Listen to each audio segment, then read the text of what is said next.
People like you do not carry $3 million. She said it right to his face, then tore his check in half. What? Twice? She threw the pieces at his chest This check is like rejected. trash. I won't accept He it. didn't flinch. Take your worthless He paper. looked at the scraps on his shoes, then back at her.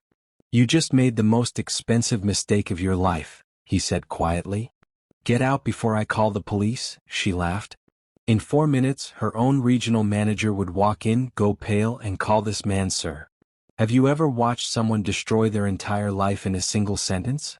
Byron Mercer drove a sedan older than most of the tellers inside the bank. He was 61 years old. His jacket was clean but worn at the cuffs. People saw the old coat and the old car and they decided the rest. They always had. On the passenger seat lay a soft leather folder containing a $3 million check drawn on his own account, the result of a quiet investment made decades ago. To Byron, depositing it was just a quiet errand before dinner. Byron grew up in a town that taught a black man to keep his voice low and his hands visible. Do the work, his father used to say. Let the work speak even when they will not let you. He stepped inside Holstead National Bank at 10 minutes to 5. Behind the manager's desk sat Diane Prescott. She ran this branch like a private club with an invisible door. She noticed Byron immediately. Her gaze slid over his coat and his cracked shoes, her mouth thinning to a line. At the counter, a young teller named Kyle smirked, matching his manager's energy. Only a new teller, 23-year-old Emma, felt the room turn cold. When Byron reached the window, Diane bypassed her tellers to handle him herself. A deposit? Into which account? Diane asked. My account. Here at this branch, Byron replied.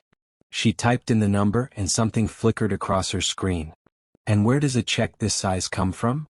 The sale of an investment. You are welcome to confirm it right now, Byron said simply. Sir, checks like this do not just walk in off the street. I intend to verify you first. She demanded his license, then a second ID. She held them to the light, frowning. Nearby, other customers began to whisper and chuckle, assuming they were watching a fraudster get caught. Byron's jaw tightened. He had lived this scene before, at car dealerships, at country clubs. He kept his hands flat on the counter. You can settle this in 30 seconds, Byron said. Call the number printed on the check. Ask for the issuing officer. Diane leaned in with a sneer. Let me guess. You came into some money? A settlement?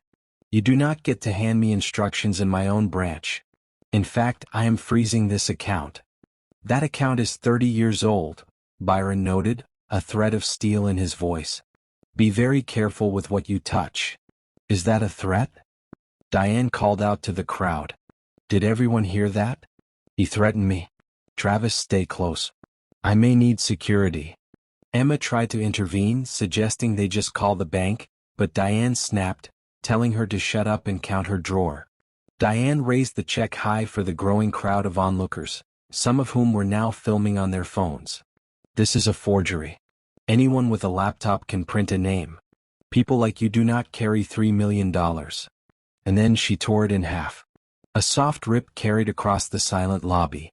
Then she tore it into quarters, throwing the pieces at his chest. You just made the most expensive mistake of your life, Byron said. Are you threatening me again? No. I am telling you what happens next. Diane pulled out her cell phone and dialed 911. She lied to the dispatcher, claiming an aggressive man was threatening her and making her feel unsafe. She then ordered the security guard, Travis, to remove him. Travis, knowing Byron wasn't a threat but needing to keep his job, gently took Byron's arm. As Byron was led away, Kyle and another teller laughed. That casual laughter was the final straw. Byron held a single torn corner of the check in his palm like the one true thing in a house of liars. Just as Travis reached the door with Byron, it swung open. In walked Gregory Sinclair, the regional president for the entire Eastern Division. He took one look at the scene and the color drained from his face. Mr. Mercer? Sinclair gasped. Travis let go instantly. Diane walked over, assuming she was about to be praised. Mr. Sinclair, glad you're here. We just caught a fraud attempt. Stop talking, Sinclair barked. He crossed the marble fast. Sir, I am so sorry. I did not know you were coming in today. But he tried to pass a fake $3 million check. Diane stammered. Do you have any idea who this is? Sinclair said down to her. Mr. Mercer is the founder of Arden Capital Partners, our bank's largest institutional client. We are 3 weeks away from closing a $480 million partnership with his fund. This wasn't a scam. It was him depositing his own money. The lobby went dead silent. The phones shifted angles.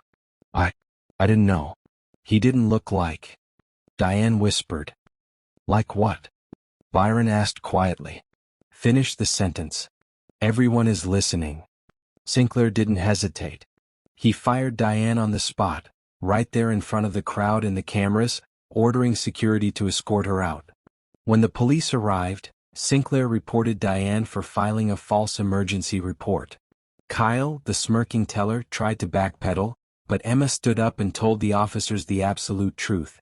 By morning, the 10-second clip of Diane tearing the check was viral, dubbed the Ellsworth video. The bank stock plummeted. The board of directors panicked. But Byron didn't pull his $480 million partnership. Instead, he forced the bank to implement systemic changes, mandatory anti-bias training and real accountability oversight. As for the $3 million check, it went exactly where he intended, a scholarship fund in his late wife Grace's name, administered right through that very branch. Emma was promoted to head of training. 3 months later, Byron parked his old sedan outside the bank again. He walked inside. The atmosphere was completely transformed. Emma greeted him warmly. A new teller processed his pale green check with a smile. Byron didn't want the noise, he just wanted what any human being wants, to be seen. In the end, this story reminds us that the truth is patient. It can be torn up, thrown, and called a fake, but it still weighs exactly what it always did. If you were in that lobby, would you have looked away or would you have been the one to ask the question? Let me know below.